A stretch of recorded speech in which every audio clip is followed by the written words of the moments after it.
Kita bersyukur karena Tuhan kita bukan Tuhan yang mati, tapi Tuhan kita adalah Tuhan yang hidup. Firman Tuhan hari ini saya beri judul kemenangan di dalam Kristus. Tentunya sebagai orang percaya, sebagai pengikut Kristus kita udah sering kali mendengar ya. Di dalam Kristus ada kemenangan gitu ya. Yesus sudah menang melawan dosa, maka kita pun mengalami kemenangan. Tapi yang sering kali di sisi lain kita pun tidak jarang kita terintimidasi. Karena kita merasa kok kemenangan seperti ini ya. Bahkan kita merasa apakah aku sudah menang atau belum. Bingung. Hari ini kita mau belajar tentang kemenangan di dalam Kristus. Kenapa kita bisa menang di dalam Kristus? Dan seperti apa sih gambaran kemenangan di dalam Kristus? Supaya kita nggak salah paham terhadap hal ini. Saudara bicara tentang kemenangan.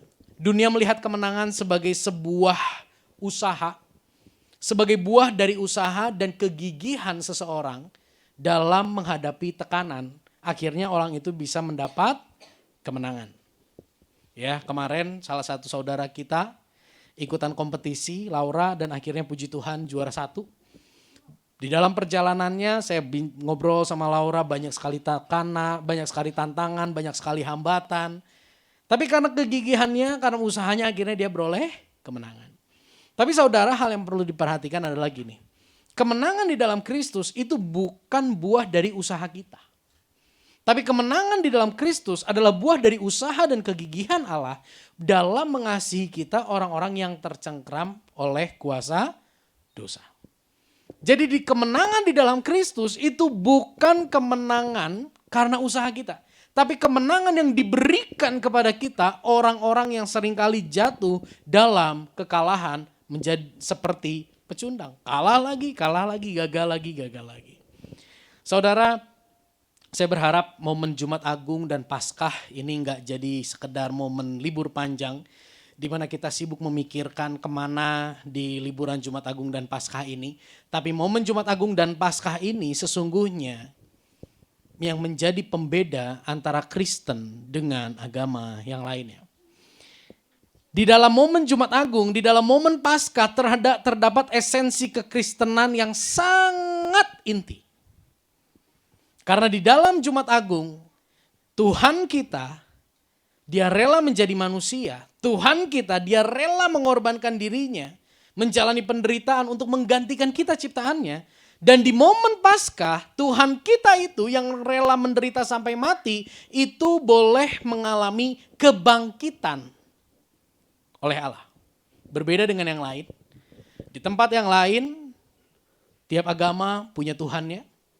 Agama-agama yang lain mengatakan bahwa ini aku, sembahlah aku. Ini peraturannya, kalau kamu taat kamu dapat reward, kalau kamu tidak taat kamu dapat punishment. Tapi di dalam kekristenan, Tuhan mengambil tindakan untuk memberi kemenangan bagi kita yang percaya kepada Dia. Hari ini kita mau belajar sama-sama dari satu tokoh di Alkitab yaitu Paulus. Kita mau lihat kemenangan seperti apa sih yang dia peroleh di dalam Kristus. Kita akan baca beberapa ayat saudara. Saya pakai terjemahan sederhana Indonesia. 1 Korintus 15 ayat 1 sampai dengan ayat yang ke-11. Slide 1 saya, slide 2 saudara, slide berikutnya saya bergantian. Ya.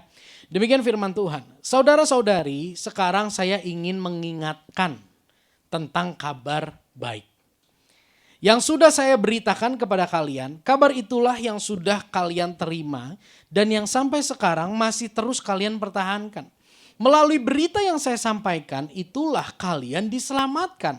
Asalkan kamu semua terus meyakininya dengan teguh, kalau tidak percuma saja dahulu kamu percaya. Silakan Bapak Ibu Saudara. Karena berita yang saya sampaikan kepada kalian itu adalah berita paling penting yang sudah saya terima sebelumnya. Yaitu bahwa Kristus Yesus sudah mati menanggung hukuman atas dosa-dosa kita. Seperti yang tertulis dalam kitab suci. Setelah dia dikuburkan, pada hari yang ketiga Allah menghidupkan Kristus kembali dari kematian. Seperti yang tertulis dalam kitab suci. Kemudian Yesus menampakkan dirinya kepada Petrus lalu kepada kedua belas rasulnya. Sesudah itu dia menampakkan diri kepada 500 orang lebih saudara-saudari seiman kita pada waktu yang sama. Sebagian besar dari mereka masih hidup sampai sekarang, tetapi beberapa sudah meninggal. Selanjutnya Yesus menampakkan diri kepada adiknya yang bernama Yakobus, lalu kepada semua rasul. Terakhir dia juga menampakkan diri kepada saya, jadi saya menjadi rasul paling akhir, ibarat bayi yang lahir terlambat. Silakan. Bapak Ibu.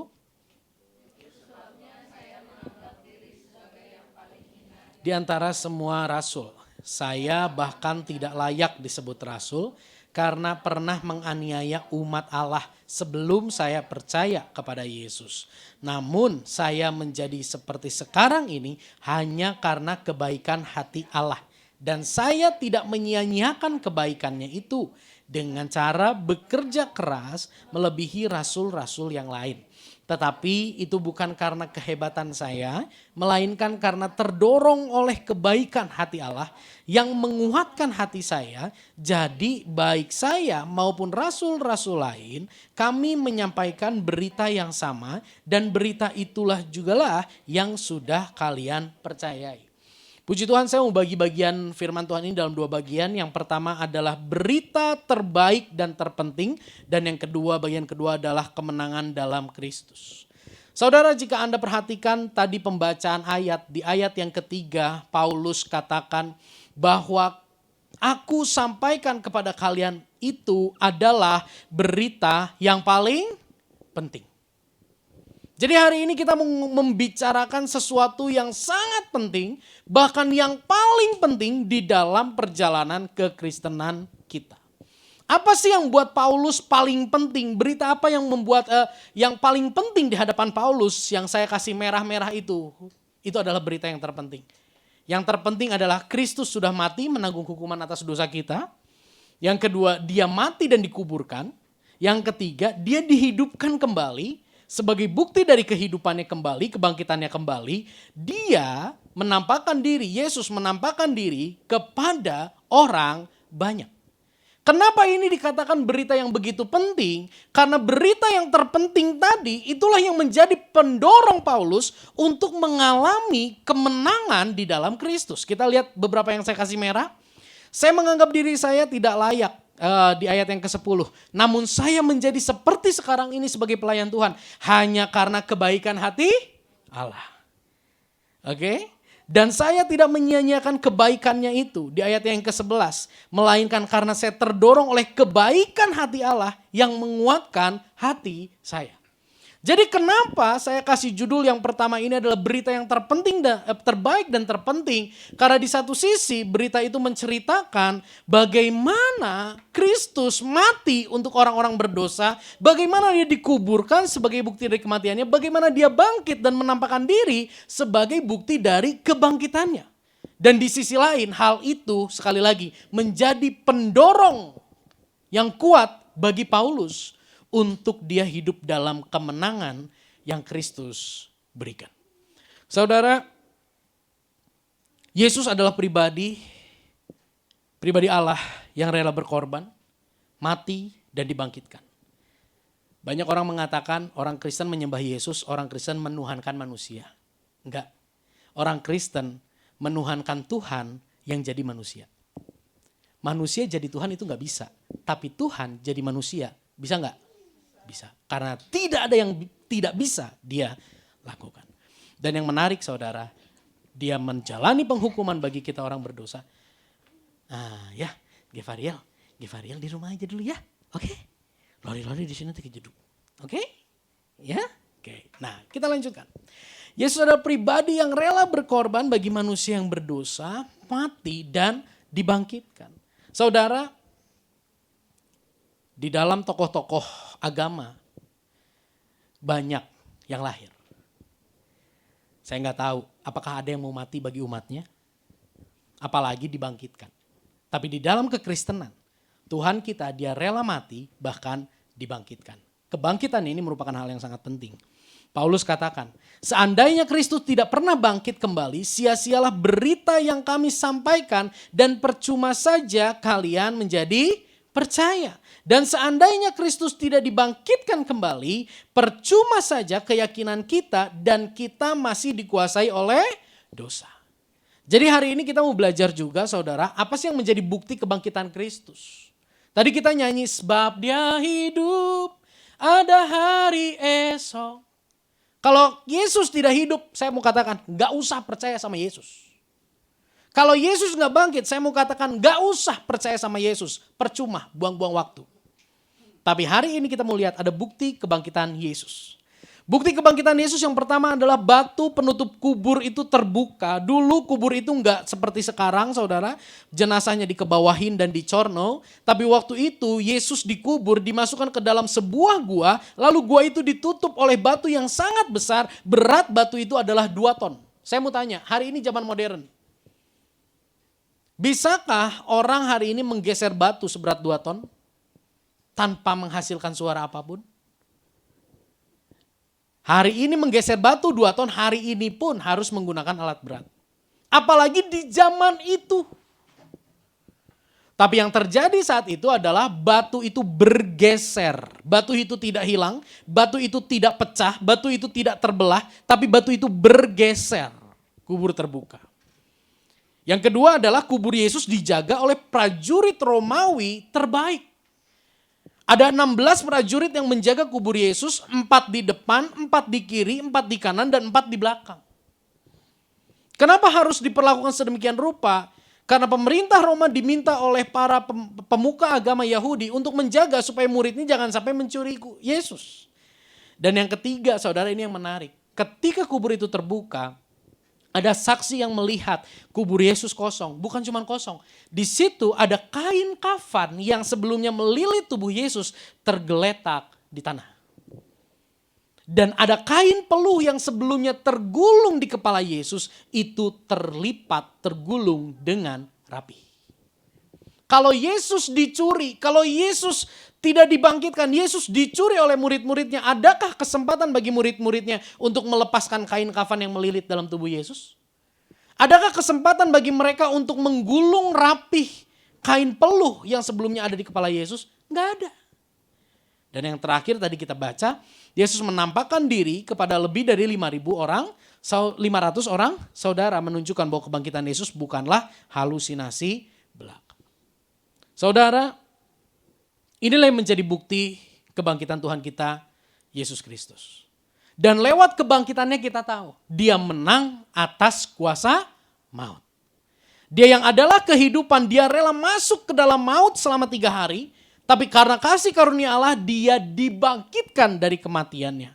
Inilah Injil, di mana inti beritanya bukanlah tentang usaha manusia untuk mencapai perkenanan Allah, namun usaha atau kegigihan Allah untuk menyelamatkan manusia berdosa. Mari saudara, sadari. Jangan sampai kita berpikir bahwa mengikut Yesus adalah sebuah perjalanan yang penuh dengan tuntutan. Aku harus lakukan ini, harus lakukan itu.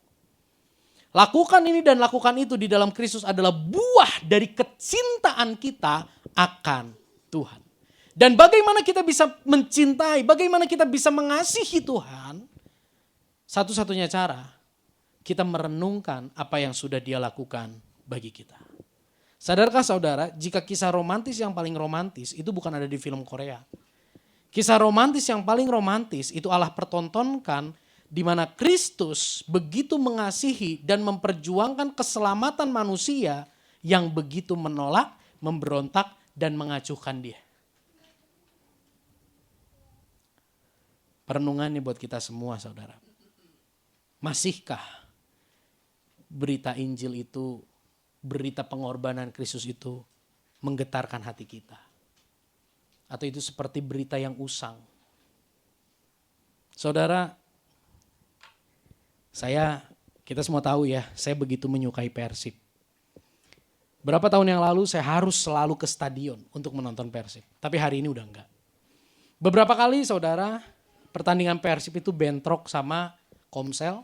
Pertandingan Persib itu bentrok sama Worship Night. Pertandingan Persib itu bentrok sama ibadah kita jam 4 sore ini. Apa yang saya lakukan? Saya enggak nonton saat itu.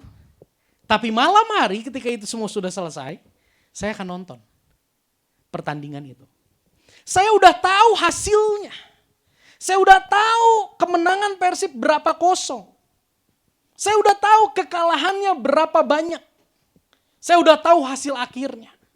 Tapi karena saya mencintai Persib, saya suka sama Persib, saya ingin melihat proses detik per detik, menit per menit, bagaimana Persib memperoleh kemenangan.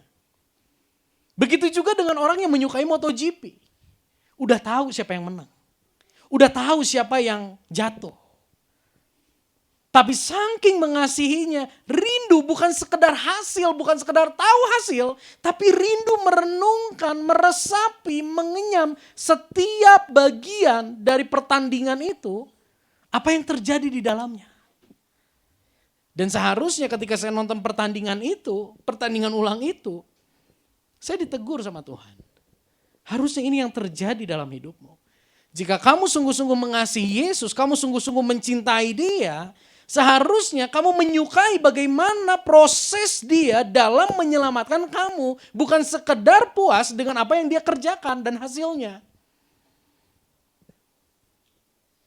Yang pertama adalah kita melihat bagian yang terpenting dan yang paling baik di dalam kekristenan adalah berita Dia mengasihi kita dan Dia dibangkitkan. Yang kedua, apa dampaknya bagi kehidupan kita? Yang kedua adalah kemenangan dalam Kristus. Saya mau bagi 3 poin di sini saudara. Ada 3 kelompok kemenangan di dalam Kristus. Yang pertama kemenangan atas dosa, kemenangan atas intimidasi iblis, kemenangan atas ketakutan. Yang pertama, kemenangan atas dosa dialami oleh Paulus. 1 Korintus 15 ayat yang ke-9 firman Tuhan berkata, itu sebabnya saya menganggap diri saya sebagai yang paling hina di antara semua rasul. Saya bahkan tidak layak disebut rasul karena pernah 1, 2, 3 baca sama-sama menganiaya umat Allah sebelum saya percaya kepada Yesus. Jadi kehidupan Paulus sebelum dia percaya kepada Yesus, dia begitu antusias, dia begitu bersemangat untuk menganiaya para pengikut Kristus. Bahkan dia menganggap menganiaya pengikut Kristus itu sebagai bagian dari ibadah. Karena Yesus dianggap sebagai pengacau, Yesus dianggap sebagai penyesat, Yesus dianggap sebagai penista agama, dan menyiksa para pengikutnya itu adalah sebuah ibadah. Dia tidak melihat itu sebagai sebuah keberdosaan. Dia melihat itu sebagai sebuah hal yang menyenangkan hati Allah. Tapi apa yang terjadi? Poinnya di sini. Saya percaya kepada Yesus. Ketika Paulus percaya kepada Yesus, akhirnya Paulus bertobat, menyadari keberdosaannya dan bertobat dari perbuatannya, berbalik hidup di jalan yang benar. Kemenangan Paulus dari dosa itu dimulai dari apa? Kesadaran akan ketidakberdayaannya dalam cengkram dosa dan keindahan kasih Yesus yang membebaskan, memulihkan, dan memberinya kesempatan kembali. Kemenangan Paulus diawali dengan pengenalan dia akan Yesus. Ketika Paulus mengenal Yesus yang adalah terang hidup, Paulus semakin tersingkap keberdosaannya. Ketika Paulus semakin mengenal Allah yang hidup, kegelapan tergelap dalam hidupnya, yang dia pikir itu ibadah ternyata itu sebuah kegelapan, itu Paulus disadarkan di situ. Sehingga lewat kesadaran itu, Paulus di sisi lain dia melihat keindahan kasih Kristus yang membebaskan, memulihkan, dan memberinya kesempatan kembali. Ingat ya gimana Paulus ketemu sama Yesus. Dia lagi bawa surat kuasa untuk membantai semua pengikut Yesus. Di dalam perjalanan ada sebuah cahaya dari langit yang mengatakan, Paulus, Paulus, Saulus, Saulus, mengapa engkau menganiaya aku? Dan Saulus katakan, siapakah engkau Tuhan? Dari suara itu terdengar, akulah Yesus yang kau aniaya. Bayangkan saudara, Anda mau menganiaya pengikut Yesus. Terus Yesusnya datang ngebelain pengikutnya. Pakai suara dari langit lagi. Yang memastikan bahwa itu suara Allah. bukan suara manusia. Akhirnya di situ Paulus berpikir bahwa aku mati di sini, aku begitu berdosa, aku tidak layak, aku nggak bisa lagi punya kesempatan untuk bertobat karena karena Yesus mendatangi saya yang menyiksa para pengikutnya. Saya udah nggak punya lagi kesempatan. Di dalam pikiran Paulus, mati saya di sini. Tapi Yesus katakan, masuk ke dalam kota, tinggal di sebuah rumah. Hari ke-1 dia buta, dia gak bisa lihat, tapi Tuhan masih kasih hidup. Hari kedua dalam kebutaannya dia masih Tuhan kasih hidup. Hari ketiga ada seorang yang namanya Ananias mendoakan Saulus. Dan di dalam doa itu Ananias katakan bahwa engkau akan dipakai oleh Tuhan untuk memberitakan Injil, memberitakan kabar baik ke seluruh dunia. Wow! Dia yang merasa tidak layak namun melihat kesempatan kedua yang diberikan oleh Yesus kepada dia, itulah yang menjadi pendorong dia untuk meninggalkan keberdosaannya. Ketika Paulus memandang bahwa menyiksa pengikut Yesus itu merupakan sebuah kebenaran, dia hidup dalam kenyamanan. Dia begitu dipuja, diagung-agungkan di kalangan orang Yahudi karena melihat bahwa dia begitu antusias mengerjakan apa yang dianggap kebenaran. Tapi dia tinggalkan semuanya itu. Paulus katakan, apa yang dulu kuanggap sebagai sebuah keuntungan, tapi setelah mengenal Kristus itu semua sebagai kerugian. Cara Allah untuk membebaskan kita dari keterikatan dosa adalah dengan mempertontonkan keindahan yang jauh lebih indah dari dosa. Yaitu pengorbanan Yesus yang begitu tulus bagi kita orang berdosa. Saudara, seringkali kita dengar gini ya. Ada seorang yang mau mempertimbangkan pindah kerjaan. Ketika ditanya alasannya kenapa pindah kerjaan? Karena di sana salary-nya lebih besar. Kalau tidak menemukan salary yang lebih besar, orang itu pasti nggak akan berpikir untuk pindah, betul? Tapi karena menemukan sesuatu yang lebih besar, menemukan sesuatu yang lebih indah, apa yang ada dalam genggamannya pun dia rela lepaskan untuk memperoleh yang jauh lebih indah. Itu manusia. Dan saya mau katakan itu juga cara Tuhan untuk melepaskan kita dari keterikatan dosa. Yang jadi masalah kita seringkali hanya puas pada hasil apa yang Yesus sudah kerjakan tanpa mau meresapi bagian per bagian yang Yesus jalani, yang sesungguhnya lewat meresapi bagian per bagian itu kita bisa semakin mengagumi pengorbanannya bagi kita. Kemarin kita makan bakar-bakar, daging bakar, begitu nikmat, rasanya begitu enak. Tahukah saudara bahwa daging itu mengalami proses marinasi? Bagaimana dengan kita? Apakah hati kita termarinasi oleh berita Injil, kabar baik Kristus, atau kita cuma sekedar tahu? Di dalam Matius 13 ayat 44 sampai 46 saya bacakan aja. Ada sebuah kisah demikian firman Tuhan. Matius 13 44 46. Hal kerajaan sorga itu seumpama harta yang terpendam di ladang. Yang ditemukan orang. Lalu dipendamkannya lah kembali. Oleh sebab sukacitanya yang begitu besar, orang yang menemukan itu kembali ke rumahnya dan menjual segala miliknya, melepas semua miliknya, dan datang kepada pemilik ladang untuk membeli ladang itu. Demikian pula hal kerajaan sorga, seumpama seorang pedagang yang mencari mutiara yang indah, setelah ditemukannya mutiara yang sangat berharga, ia pun pergi menjual seluruh miliknya lalu membeli mutiara itu.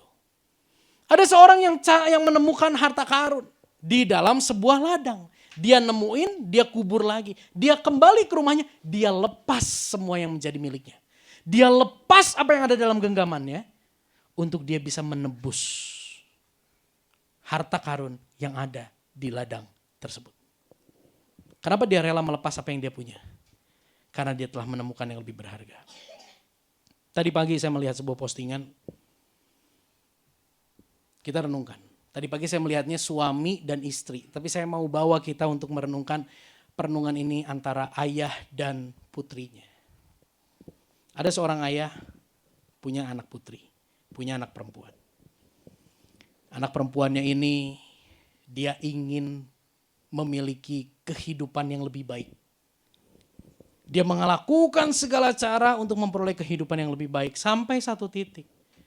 anak perempuan ini dijanjikan pekerjaan di luar negeri yang begitu menjanjikan, salary-nya begitu luar biasa, bonusnya begitu luar biasa.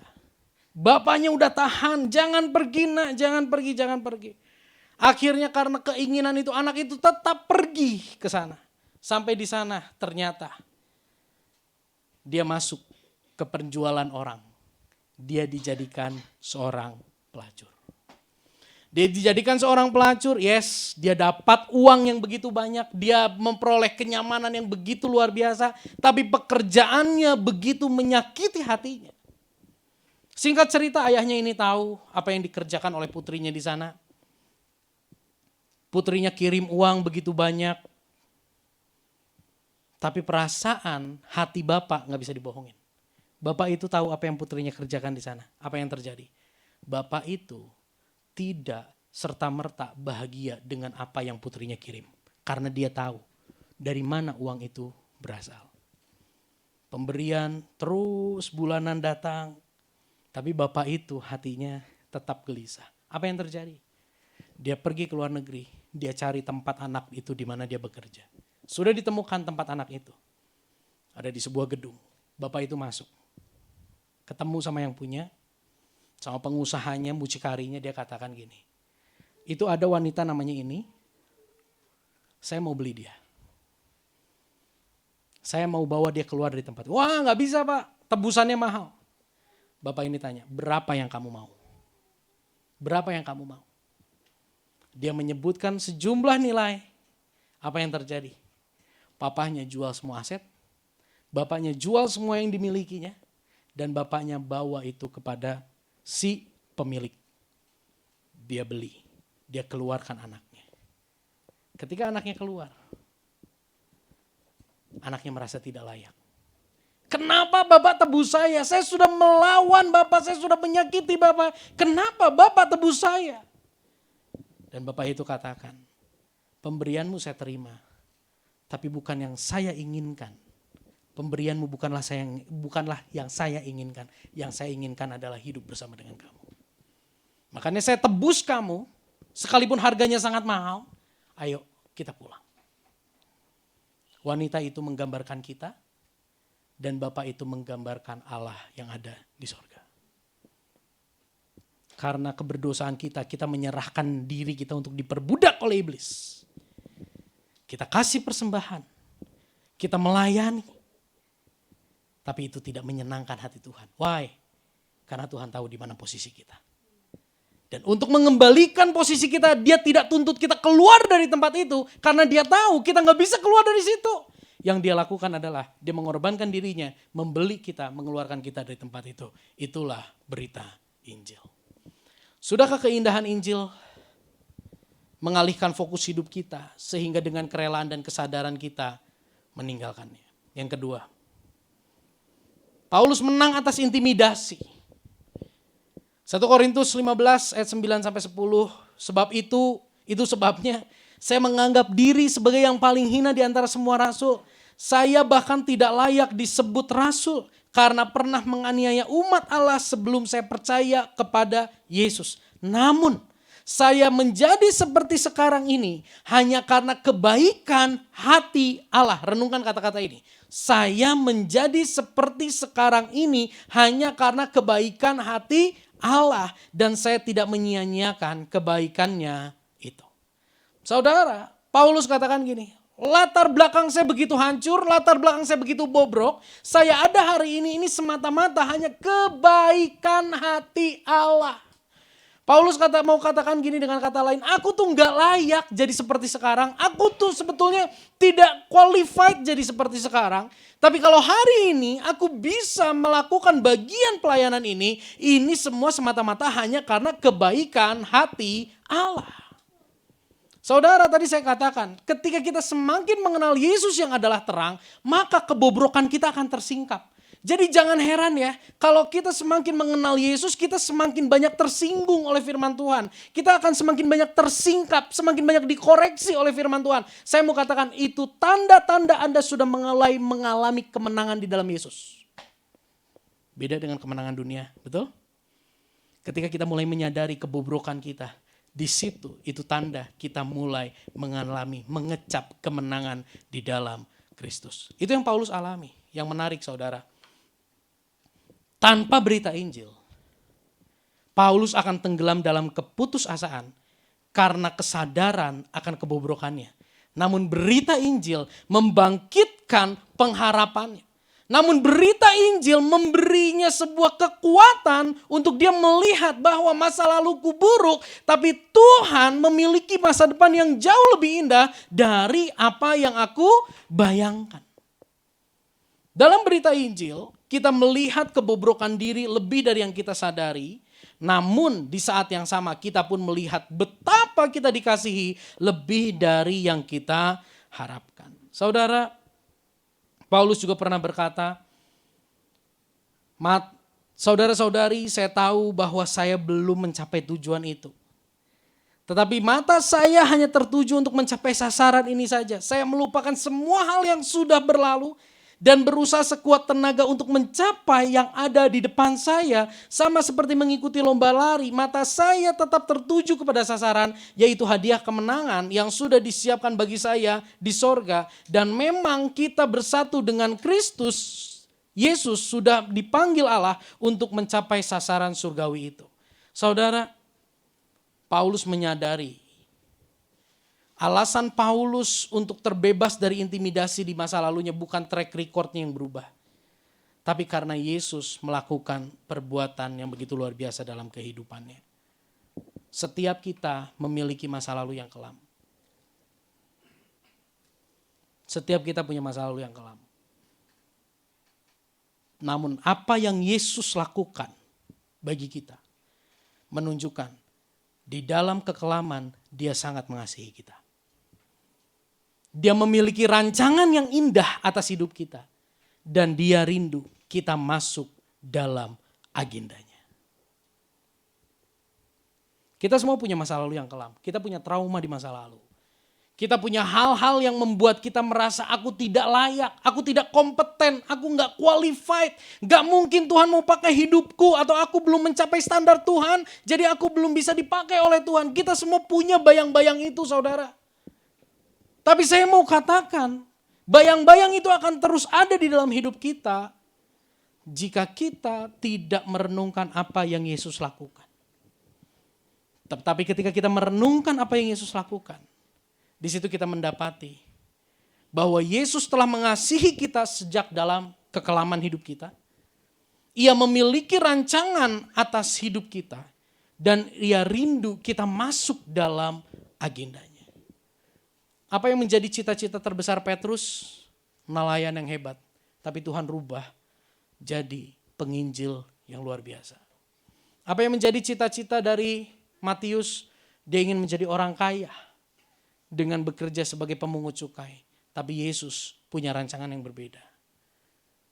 Dan setiap kita saudara sesungguhnya Tuhan punya cita-cita yang jauh lebih hebat dari yang kita cita-citakan. Yang menjadi perenungannya gini, adakah kerelaan dalam hati kita untuk masuk dalam agendanya? Masuk dalam agendanya bukan tanpa masalah. Masuk dalam agendanya penuh dengan pembentukan. Masuk dalam agendanya penuh dengan pengikisan, saudara. Maka dari itu, ketika kita masuk dalam agendanya, kita harus selalu diingatkan akan kasihnya supaya hati kita tidak tawar di tengah proses pembentukan. Apa yang sampai saat ini masih mengintimidasi kehidupan kita sehingga kita merasa tidak layak untuk masuk dalam agendanya Tuhan. Yang paling terakhir, Paulus mengalami kemenangan atas ketakutan. Paulus mengalami kemenangan atas dosa.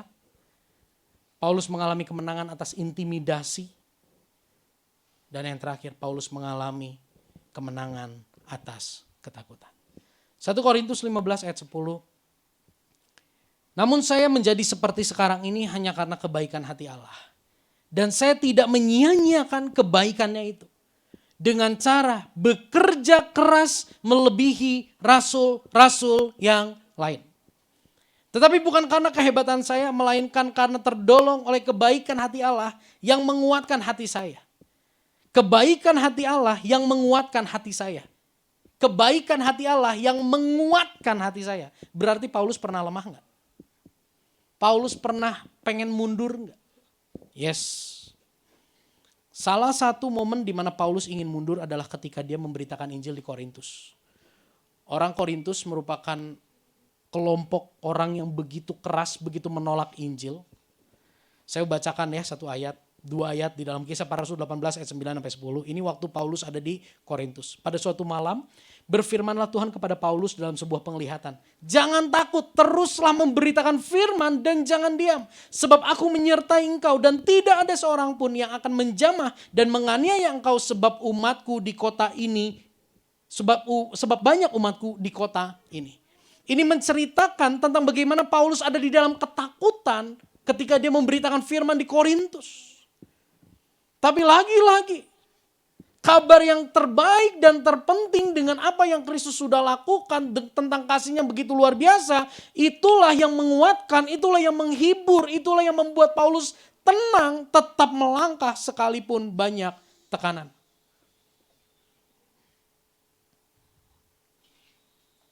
Keindahan, pengorbanan, dan kebangkitan Yesus melimpahkan sukacita dan pengharapan bagi Paulus. Sampai tidak ada tempat bagi ketakutan di dalam hati Paulus. Apa yang hari ini jadi ketakutan kita?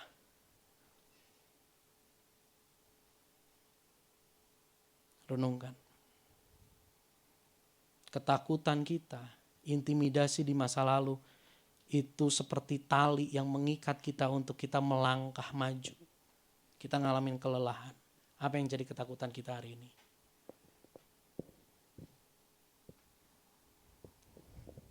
Seharusnya apa yang Yesus lakukan itu bisa melimpahkan sukacita dan pengharapan dalam diri kita. Sehingga gak ada tempat bagi ketakutan menguasai hidup kita. Yesus yang telah menderita gantikan kita, Ia telah bangkit. Dia telah menerima kuasa di bumi dan di sorga. Seharusnya tidak ada lagi ketakutan dalam diri kita. Selain ketakutan menduka citakan hatinya. Mari saudara. Apa yang jadi ketakutanmu hari ini? Saya undang pemain musik. Engkau takut perekonomianmu hancur? Engkau takut keluargamu hancur? Engkau takut masa depan anakmu? Dengan begitu jujur, kemarin Pak David sampaikan ketakutannya ketika anaknya pergi touring.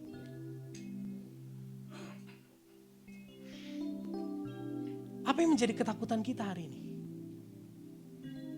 Kita takut penyakit kita mengambil nyawa kita? Kita takut orang tua kita dipanggil Tuhan? Kita takut kehilangan pekerjaan kita? Kita takut kehilangan income kita? Kita takut tersakiti kembali? Kita takut apa yang kita rancangkan gagal, berantakan? Dengan melihat kepada apa yang Yesus lakukan, masalahmu mungkin gak selesai. Tapi ketakutan itu diganti dengan damai sejahtera. Tapi ketakutan itu digantikan dengan pengharapan. Sehingga sekalipun kondisi tidak berubah, kita tetap tenang. Karena kita tahu, sekalipun aku kehilangan semuanya, Yesus tidak pernah meninggalkan aku. Pertanyaannya, cukupkah Yesus bagi kita? Kita takut menghadapi kegagalan di masa depan. Renungkan apa yang Yesus sudah lakukan. Tidak mungkin dia meninggalkan kita karena dia sudah menebus kita. Apalagi yang bicara demikian adalah Allah yang hidup. Roma 8 ayat 37 sampai 39. Tetapi dalam semuanya itu kita lebih daripada orang-orang yang menang. Oleh Dia yang telah mengasihi kita. Kita menang karena Dia yang telah mengasihi kita. Sebab aku yakin bahwa baik maut maupun hidup, baik malaikat-malaikat maupun pemerintah-pemerintah, baik yang ada sekarang maupun yang akan datang, atau kuasa-kuasa, baik yang di atas maupun yang di bawah, ataupun suatu makhluk lain, tidak akan dapat memisahkan kita dari kasih Allah yang ada dalam Kristus Yesus Tuhan kita. Mari saudara, apa yang menjadi ketakutan kita hari ini? Di dalam Kristus ada sebuah jaminan Dia tidak akan pernah meninggalkan kita, karena Dia sudah membeli kita dengan harga yang sangat mahal.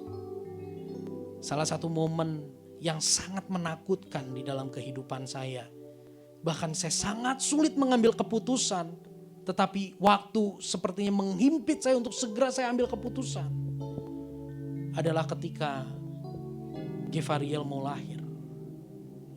Saya bawa Fang-Fang ke rumah sakit karena ada wasir, sampai bukan rumah sakit, sampai ke dokter kandungan. Wasir itu coba dimasukin kembali supaya bisa lahiran, tapi malah pendarahan yang terjadi. Pendarahan, saya ketemu dokter begitu panik, dia katakan bawa ke rumah sakit. Saya sudah katakan, dok saya mau bawanya ke Boromius aja supaya langsung tindakan. Enggak, saya enggak berani kasih Boromius, saya kasihnya Immanuel karena itu lebih dekat. Ini bukan main-main Yusak, kata dia. Di situ saya takut setengah mati. Saya badan sudah gemetar, saya bawa istri saya, kita berdua ke Immanuel, masuk ke IGD. Saya dipaksa untuk tanda tangan untuk segera tindakan operasi untuk lahiran. Sedangkan dokter kandungan katakan, jangan lahiran dulu, tenang, tunggu instruksi dari saya. Singkat cerita, masuk ke kamar, di situ saya mengalami ketakutan yang luar biasa. Sepertinya begitu sepele, tinggal ambil keputusan, tinggal tanda tangan. Tapi saya begitu takut karena memang itu momen pertama saya. Saya begitu takut, saya begitu cemas. Yang saya cemaskan adalah bagaimana keselamatan istri saya. Padahal mungkin tidak semembahayakan itu Yusak gitu ya. Tapi buat saya itu merupakan satu kondisi yang begitu menegangkan, satu kondisi yang begitu menakutkan. Saya gak bisa tidur, saya gak bisa ambil keputusan. Untung saat itu gak ada jemaat yang tengok. Kalau ada jemaat yang tengok, Anda akan melihat ada mumi hidup, ada zombie itu di kamar. Saya cuma bisa hulang-hulang saudara, saya cuma bisa hulang-hulang. Tapi Tuhan pakai satu perawat, dia ketok kamar di mana kami berdua ada di situ. Saya hanya bisa menangis. Yang menarik, suster itu gak panggil saya bapak. Tidak panggil saya bapak saja. Suster itu panggil, Pak Pendeta. Waduh, saya kaget. Saya jemaatnya Pak Binsan. Saya dengar khotbah Bapak, saya sangat terberkati. Tapi saya lihat Bapak begitu cemas ya hari ini. Gak apa-apa Pak. Namanya juga pertama. Bapak perlu ingat, semua ada dalam kendali Tuhan. Semua ada dalam kendali Tuhan Pak. Ayo serahkan. Bapak Ibu tahu yang terjadi? Saya malah minta doain, suster tolong doain saya. Saya lemah, ini pendeta ini ngaco nih, lemah. Saya bilang, tolong doain saya. Ayo Pak kita berdoa, Pak Pendeta kita berdoa. Di situ kembali saya diingatkan ayat ini. Tidak ada satupun yang bisa memisahkan kita dari kasih Allah. Apakah kondisi istri saya membaik? No. Tapi saya lebih tenang. Untuk mengambil keputusan, tindakan selanjutnya. Semuanya tenang dan pada akhirnya saya melihat untung saya gak ambil tindakan cepat-cepat ngikutin apa yang sebelumnya. Di dalam ketenangan, di dalam ketakutan saya melihat bagaimana Kristus mengasihi saya begitu luar biasa. Akhirnya ketakutan itu tergeser, diganti dengan penghiburan, kekuatan, damai sejahtera. Di mana saya akhirnya bisa ambil keputusan dan saya bisa melihat bagaimana Tuhan bekerja. Akhirnya saya ambil keputusan untuk saya pindah ke Boromius. Malam itu saya dibawa naik ambulan, naik wiwiu saudara, naik wiwiu. Sampailah ke Boromius. Sampai di Boromius, kamar nggak ada, harus upgrade. Ya udahlah upgrade. Tapi ketika saya tunggu upgradean itu saya tertidur di IGD. Jam 12 malam saya dibangunin. Pak, ternyata ada Pak kamar yang Bapak pesan, nggak usah upgrade. Puji Tuhan. Saya naik ke atas dan saya yang heran adalah lantai itu, kamar itu, bed itu adalah lantai kamar bed yang 2 bulan lalu kami berdua bersepakat berdoa. Tuhan, saya mau lahiran di sini aja, bednya yang ini karena di situ ada taman, di lantai ini kamar ini. 2 bulan sebelumnya saya sempat survei sama istri saya. Tapi karena ini dan itu saya lupa. Di momen itu saya lupa doa saya. Tuntunan Tuhan membawa kami kembali untuk melihat apa yang kamu doakan. Tuhan berikan secara persis. Beri kemuliaan bagi Tuhan kita. Mari saudara. Saya tidak merendahkan ketakutanmu hari ini. Ketakutanmu luar biasa. Ketakutanmu mencekam hidupmu. Membuat engkau stres, tertekan. Tapi saya mau katakan ada yang jauh lebih hebat dari ketakutanmu, yaitu kasih Tuhan. Itu yang bisa membuat kita tenang. Kemenangan dalam Kristus kita peroleh bukan karena usaha dan kegigihan kita. Tetapi karena Dia yang telah berjuang dan menang atas kuasa maut. Apa yang sampai saat ini masih menjadi ketakutan terbesar kita? Kita kalahkan dengan memandang kepada salib Kristus. Hari ini kita belajar kemenangan dalam Kristus. Kemenangan dalam Kristus itu wujudnya seperti apa? Yang pertama, Anda telah mulai mengecap kemenangan dalam Kristus ketika kita menyadari kebobrokan diri kita. Sesungguhnya kita mulai mengecap kemenangan dalam Kristus ketika kita mulai mengagumi keagungan kasih Allah. Sesungguhnya kita mulai mengalami kemenangan dalam Kristus ketika kita dengan rela dan ketulusan hati kita mau tunduk kepada kehendak Allah. Sesungguhnya kita telah mengecap kemenangan dalam Kristus ketika kita mulai timbul antusias untuk kita bersaksi tentang kebesaran Allah bagi lingkungan kita. Sesungguhnya kita telah mengecap kemenangan dalam Kristus ketika ada sukacita untuk kita mengajarkan nilai-nilai kebenaran di mana Tuhan tempatkan kita. Sangat berbeda dengan kemenangan yang dunia pandang, bukan? Dunia mandang kemenanganmu adalah ketika musuhmu dikalahkan. Musuhmu mengalami musibah, engkau menang. Ya, kemarin ada tukang bika Ambon jadi penyanyi, saudara. Ingat tahu? Viral di TikTok. Siapa? Nantilah ya, setelah ini kita lihat ya videonya ya. Tahu Bapak Ibu, dia jejerin itu kaleng Wisman. Iblis dikalahkan belendrang oleh darah anak domba belendrang. Lihat ya, yang mengkhianati saya, yang memfitnah saya dibalas sama Tuhan dalam nama Yesus. Oh my God. Saya sudah memperoleh kemenangan. Yang memfitnah saya mengalami musibah. Oh my God. Bukan. Kemenangan dalam Kristus adalah ketika kita mulai menyadari, aku gak layak. Aku berdosa. Ketika kita mulai melihat betapa kita dikasihi sekalipun kita berdosa. Kemenangan di dalam Kristus kita kecap ketika mulai kita ada kerelaan dan ketulusan untuk tunduk. Mulai ada antusias untuk kita bersaksi tentang kebesaran kasih Allah. Sekalipun kondisi tidak berubah. Ada sukacita mengajarkan nilai-nilai.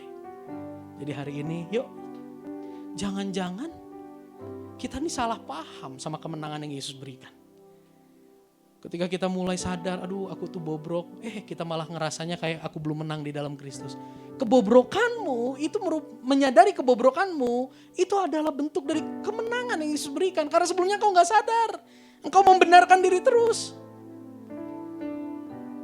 Jangan sampai, sesungguhnya kita sudah mengecap kemenangan dalam Kristus, tapi kita merasa kok gak menang-menang. Di kebangkitan hari ini, momen kebangkitan Kristus hari ini, bersukacitalah. Karena Yesus bangkit, kita berharap bukan kepada Allah yang mati, tapi kepada Allah yang hidup. Mari kita bangkit berdiri.